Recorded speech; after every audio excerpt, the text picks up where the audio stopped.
131 में से 7 विद्यार्थियों को अयोग्य घोषित किया जाता है, जिसमें मेरा रोल नंबर है। कर्मचारी चयन बोर्ड और सरकार से यही अपील करना चाहूँगा कि सर मुझे न्याय दिलवाइए। अगर मैं योग्य हूँ तो मुझे नौकरी दिलवाइए, और अगर अयोग्य हूँ ना तो मुझे आप कारण के साथ डिस्कार्ड कर दीजिए, मुझे कोई आपत्ति नहीं होगी। अपनी जिंदगी के अनमोल पलों को बनाए यादगार। विजेंद्र राव फोटोग्राफी चिड़ावा के साथ ring ceremony, pre wedding, wedding व अन्य इवेंट्स को अत्याधुनिक कैमरे, लाइटिंग सिस्टम और उपकरणों से बनाए स्पेशल। राम राम साहब, मैं अरुण थे, देख रहे हो झलको झुंझुनू। आज अब पहुंचे हम बड़ा गांव के मायने राजेश जी के पास में। राजेश जी के फ़ोन कॉल के ऊपर आप बड़े पूछा। राजेश जी को कुछ समय पहले एक गवर्नमेंट नौकरी का मैं सिलेक्शन हुआ है। कंप्यूटर अनुदेशक की एक भर्ती निकला 2022 का मैं ना को सिलेक्शन हो जाए, डॉक्यूमेंट वेरिफिकेशन के बाद के मायने फाइनल लिस्ट का को नंबर आ जाए। फिर कुछ टाइम के बाद के मायने आकर एक नोटिस आवा है कि भाई थे अपात्र हो, अपात्र घोषित कर दिया जाए। डॉक्यूमेंट वेरिफिकेशन के बाद में क्या है सारो मामलो आप राजेश जी जानागा, तो थान सब पहले वीडियो शेयर कर दो ताकि राजेश जी की बात आगे तक पहुँच जाए और लास्ट तक बने रहना। क्या प्रोसेस रही, क्या प्रक्रिया रही काम का मायने? सर प्रक्रिया ये रही थी कि जो 20 जनवरी को जो फाइनल सिलेक्शन जो हुआ था, उस फाइनल सिलेक्शन के अंदर मेरा रोल नंबर मेंशन है। आप देखिए सर, इसमें ये जो फाइनल अंतिम हाँ जी बिल्कुल, ये मेरा रोल नंबर है, ये मेरा रोल नंबर है सर, जो फाइनल लिस्ट में मुझे शामिल किया गया था। उसके बाद विभाग जो शिक्षा निदेशालय बीकानेर के द्वारा 3 अप्रैल को एक आदेश जारी किया गया था कि जो 131 विद्यार्थी हैं उनको कुछ आक्षेप लगाया गया है, तो वो आक्षेप को पूर्ति करके और पुनः हमारे पास भिजवा दीजिए। देखिए उसमें मेरा रोल नंबर ये मेंशन है। बीकानेर द्वारा जो आक्षेप लगाया गया बिकमा भी थारा नंबर है? जी बिल्कुल, मेरे भी आक्षेप लगाया गया था। क्या आक्षेप लगाया गया था ये मुझे नहीं पता, क्या आक्षेप लगाया गया था। यही आक्षेप जानने के लिए फिर मैं कर्मचारी चयन बोर्ड के पास गया था 27 अप्रैल को।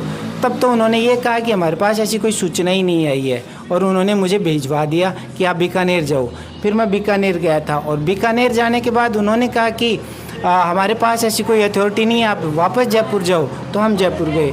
जयपुर में उसके बाद 20 जुलाई को जयपुर वालों ने ये आदेश निकाला सर कि 131 में से 7 विद्यार्थियों को अयोग्य घोषित किया जाता है, जिसमें मेरा रोल नंबर है। अच्छा, जो बीकानेर द्वारा 131 पर आक्षेप लगाया जाए, बाकी सिर्फ और सिर्फ 7 ही बन रोके गए? जी भी 7 को रोका गया, बाकी से सिलेक्ट कर दिया। हाँ जी, 124 को सिलेक्ट कर लिया गया, जबकि किसी का कोई कारण नहीं पता है, किसी का कोई कारण नहीं पता है। तो 7 को उन्होंने 20 जुलाई को डिबार कर दिया, अयोग्य घोषित कर दिया।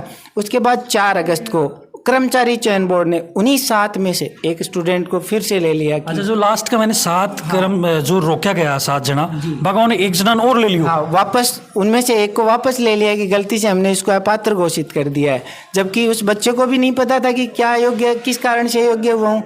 और अब तक हमें तो अब तक भी नहीं पता है सर मैं 2 बार RTI लगा चुका हूँ, 2 बार मैं फर्स्ट अपील कर चुका हूँ कि मुझे कारण बताओ, किस कारण से मुझे अयोग्य कर रहे हो, लेकिन मेरी कोई सुनवाई नहीं हो रही सर। अब क्या अपील करना चाहोगे थे हमारे चैनल के माध्यम से? सर मैं आपके चैनल के माध्यम से कर्मचारी चयन बोर्ड और सरकार से यही अपील करना चाहूँगा कि सर मुझे न्याय दिलवाइए। अगर मैं योग्य हूँ तो मुझे नौकरी दिलवाइए, और अगर अयोग्य हूँ ना तो मुझे आप कारण के साथ डिस्कार्ड कर दीजिए, मुझे कोई आपत्ति नहीं होगी। लेकिन कम से कम एक टीचर सर मैं पेशेवर टीचर हूँ, 10 साल से पढ़ा रहा हूँ सर मैं। जब मैं बच्चों को ये कहता हूँ कि तुम्हारे अगर अधिकारों का कहीं हनन होता है तो आप आर्टिकल 32 से जाओ, कोर्ट में जाओ। आज मेरे अधिकारों का हनन हो रहा है, मैं उनको क्या बताऊँ जाके, आज मेरे क्लास लास्ट टाइम जब मैं सेलेक्ट हुआ था तब मेरे विद्यार्थी जो थे, मैंने उनको बताया था कि बेटा कभी न कभी आपकी मेहनत जरूर रंग लेके आएगी। आज वो भी मेरे साथ है, वो कहते हैं सर हम आपके साथ चलेंगे कर्मचारी चयन बोर्ड में। मैंने कहा बेटा वहाँ जाना कोई लॉजिक नहीं होता है, सरकार है वो अपना काम कर रही है। तो मेरा सरकार से हाथ जोड़ के निवेदन है कि मेरी रिक्वेस्ट को प्रोसेस कीजिए, मुझे न्याय दिलाइए। अगर मैं योग्य हूँ तो मुझे नौकरी दीजिए, और अगर नहीं हूँ तो डिस्कार्ड कीजिए, कारण के साथ मुझे डिस्कार्ड कीजिए। बिल्कुल जाएगी।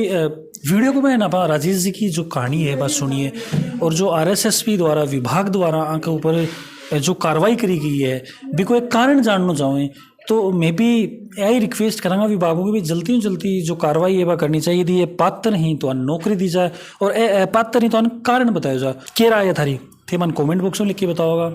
मिला कोई नई खबर के साथ, जब तक बड़े रहो झलको झुंझुनों के साथ। राम राम।